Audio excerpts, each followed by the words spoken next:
성도 여러분들 안녕하십니까?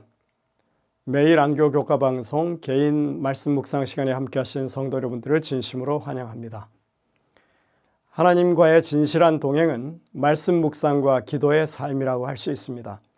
그것이 그리스도께서 보이신 모본을 따르는 것이죠. 그리고 언제나 주님이 그러셨던 것처럼 이타적인 사랑을 베푸는 그런 삶을 사는 것이 우리의 갈 길입니다. 오늘도 그러한 삶이 되도록 주의 능력을 붙잡게 되시기를 간절히 바랍니다. 기도하시겠습니다. 하늘에 계신 아버지 하나님, 사랑하시는 주님의 손길이 오늘도 우리의 삶을 붙잡아 주시고 또 인도해 주셔서 주님이 원하시는 곳에 있게 하시고 주의 뜻을 이루는 삶이 될 수 있도록 우리를 지켜주시옵기를 예수님의 이름으로 간절히 기도드립니다. 아멘. 금요일 소식 더 깊은 연구를 위해서는 한 주간의 내용을 돌아보면서 저희들이 더 깊이 생각할 주제들을 함께 생각해보는 그런 시간입니다. 이 재림교회의 가장 강력한 장점 중에 하나는 전 세계 교회가 한 주제를 가지고 매일같이 말씀을 연구하는 데 있다고 생각합니다. 믿음의 초점이 같다는 것은 아주 강력한 무기죠. 이번 기회에 우리는 연말까지 여호수아서를 연구하게 됩니다. 이 부제로는 다시 주신 기회입니다. 1세대가 홍해를 건너서 출애굽을 했다면 이제 1.5세 그리고 2세대가 요단강을 건너서 가나안에 들어갑니다. 그런 의미에서 다시 주신 기회가 맞는 것입니다. 신앙이 세대를 잇는 것이라면 그 시작은 누적된 믿음의 지점, 즉 이전 세대가 이루어놓은 믿음의 발판 위에서 새롭게 시작하는 것이 아니라 그 시작은 1세대나 1.5세나 2세대나 사실은 이 비슷한 그런 지점이라고 하는 관점에서 다시 주신 기회라고 할 수 있는 것입니다. 이번 연구가 신앙의 1세대와 그 대를 잇는 1.5세대, 2세대의 이 재림 신자들 모두에게 큰 유익이 되고 또 우리가 많은 교훈을 얻는 그런 성경 연구가 되기를 간절히 바랍니다. 이제 기억절 말씀을 보시겠습니다. 오직 강하고 극히 담대하여 나의 종 모세가 내게 명령한 그 율법을 다 지켜 행하고 우로나 저로나 치우치지 말라. 그리하면 어디로 가든지 형통하리니. 여호수아 1장 7절 말씀입니다. 이 새로운 모세라고 하는 제목은 여호수아를 가리키는 말입니다. 우리는 이번 주교과를 통해서 지도자의 중요성을 새삼 느끼게 되었습니다. 이스라엘 백성에게 있어서 모세와 같은 선지자, 여호수아와 같은 지도자가 얼마나 중요했는지 우리가 알아야 합니다. 백성들은 지도자를 바라보고 있었습니다. 그들은 여호와 하나님을 자신의 하나님으로 알지 못했던 사람들이었습니다. 여호수아 1장 17절에 보시면 우리는 범사에 모세에게 순종한 것 같이 당신에게 순종하려니와 오직 당신의 하나님 여호와께서 모세와 함께 계시던 것 같이 당신과 함께 계시기를 원하나이다 이렇게 말하고 있죠. 여호수아가 하나님의 명령을 전달해서 가나안을 차지해야 한다고 그렇게 말하자 백성들은 여호와 하나님을 가리켜서 당신의 하나님, 여호수아의 하나님이라고 부릅니다. 그들에게 여호와 하나님은 우리 하나님이 아니라 그저 모세의 하나님이나 그리고 여호수아의 하나님이었던 것입니다. 광야 40년을 내내 그들의 부모 세대와 함께 하셨던 하나님이셨지만 그리고 40년 내내 성소를 통해서 그들 가운데 거하셨던 하나님이시지만 구름 기둥으로 불 기둥으로 인도하시고 쉐키나의 영광 가운데 거하셨던 그 하나님이셨지만 그들에게는 여전히 타인의 하나님이었던 것입니다. 그러니 하나님과 함께하는 지도자가 얼마나 그들 눈에 중요한 사람이었는지 생각할 수 있는 것입니다. 혹시 이 말씀을 듣는 우리 성도님들 가운데 집사님이나 장로님이 계시다면 여러분들은 분명히 하나님의 백성 중에 지도자들이라고 하는 사실을 명심해야 합니다. 그 누구보다도 하나님이 우리 하나님, 내 하나님이심을 절실히 깨달은 하나님의 종들, 지도자들이 되어야 할 것입니다. 우리는 이번 주에 여호수아서의 내용이 어떻게 전개될 것인지에 대해서 배웠습니다. 그것은 1장에서 다 보여지고 있는데 요단강 건너기, 가나안 차지하기, 그리고 땅을 나누기, 그리고 순종과 경배의 삶으로 살아가기, 이것이었습니다. 그리고 그 내용들이 여호수아 전체를 구성하는 4가지 주제라고 하는 것을 알게 되었습니다. 이런 내용들이 그 흐름을 우리가 잘 살펴보는 것은 여호수아서를 잘 이해하는 데 큰 도움이 될 것입니다. 그리고 우리는 단순히 문단을 구분하고 내용을 파악하는 것에 그치지 않고 그것이 오늘날 그리스도인의 생애에 있어서 매우 의미가 깊다고 하는 것도 계속해서 살펴보고 어떻게 우리가 적용해야 한다는 것도 배워야 할 것입니다.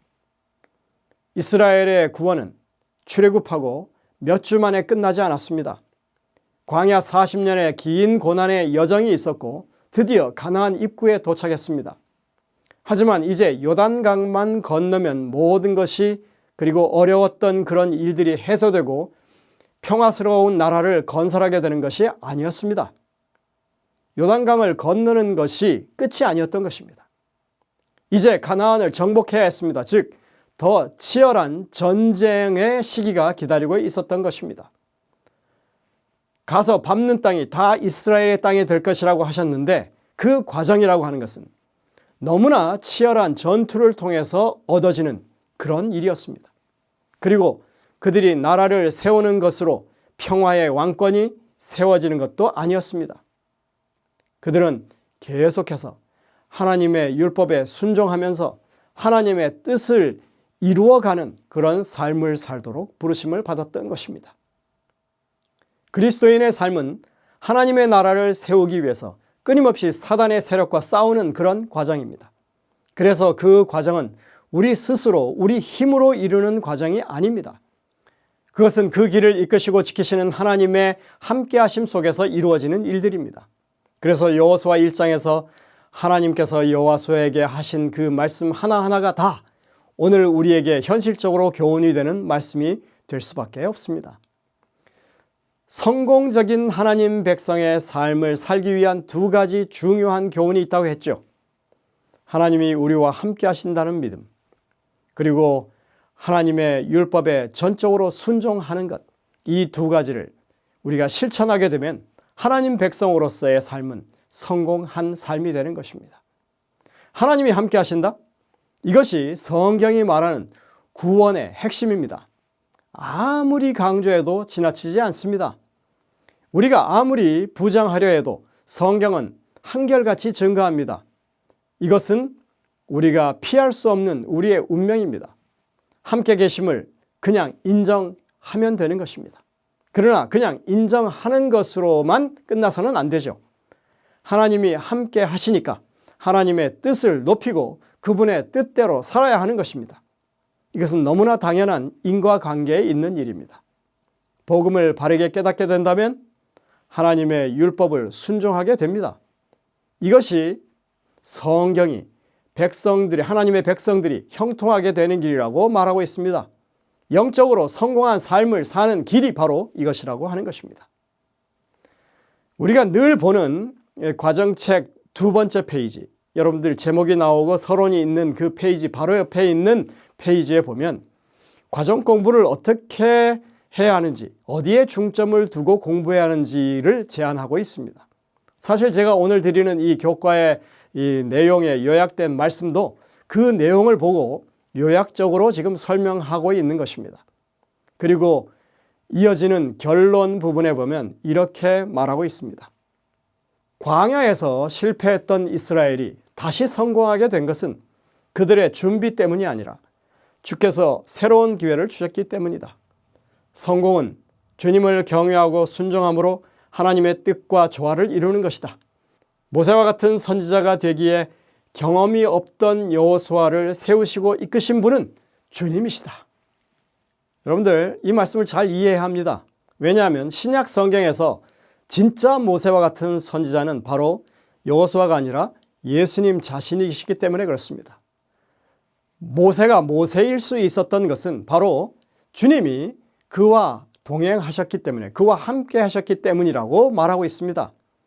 여호수아를 세우신 분도 주님이시고 마찬가지로 오늘날 우리를 지도자로 세우시는 분도 주님이십니다. 오직 주님만이 만세에 있어서, 모든 시대에 있어서 그 백성을 바르게 세워주시는 분이십니다. 우리가 그러한 주님을 더 잘 알게 될 때 우리의 의심과 불안은 사라질 것이며, 그분이 함께 하실 때 우리에게 주신 약속이 이루어질 것이다. 우리의 일은 그분이 하시는 일을 믿고 순종하는 것이며, 이를 통해 주님은 성공하게 하신다. 이것이 이번 주 교과의 핵심입니다. 우리는 금요일 소지에서 우리에게 정말 깨우침을 주는 교훈들을 접할 수 있습니다. 예수님의 약속과 경고는 나를 위한 것이다. 하나님이 세상을 이처럼 사랑하사 독생자를 주셨으니 이는 내가 저를 믿어 멸망치 않고 영생을 얻게 하려 하심이라. 하나님의 말씀에 기록된 경험이 나의 경험이 되어야 한다. 기도와 약속, 교훈과 경고는 나의 것이다. 진리의 원칙을 믿음으로 받아들이고 그것을 소화시킬 때 그 원칙은 자신의 일부가 되고 삶의 원동력이 된다. 심령에 받아들인 하나님의 말씀은 사상을 형성하고 품성을 개발하게 한다.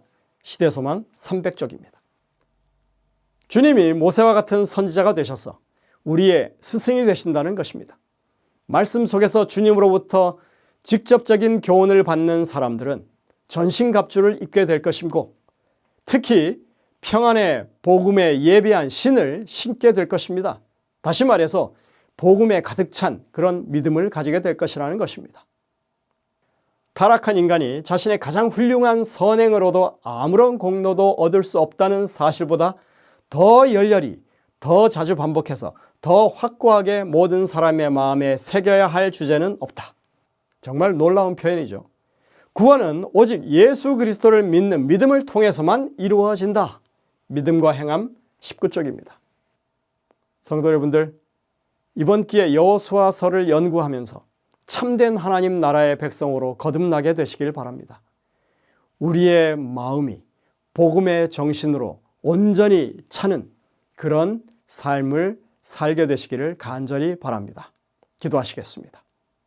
하늘에 계신 아버지 하나님, 참으로 주님께서 우리의 마음에 역사하실 때, 우리와 함께 하셔서 그 능력으로 우리를 다스리실 때 우리의 삶이 변화되고 우리의 사상이 바뀌고 또 우리가 주님을 닮아가는 그런 삶의 여정에 있게 될 것을 약속하시고 그것을 몸소 보여주셔서 감사를 드립니다. 그것이 성경의 지속적인 명령임을 우리가 기억하게 하시고 그러한 삶을 살아갈 수 있도록 우리를 용기 주시고 이끌어 주시옵기를 예수님의 이름으로 간절히 기도드립니다. 아멘.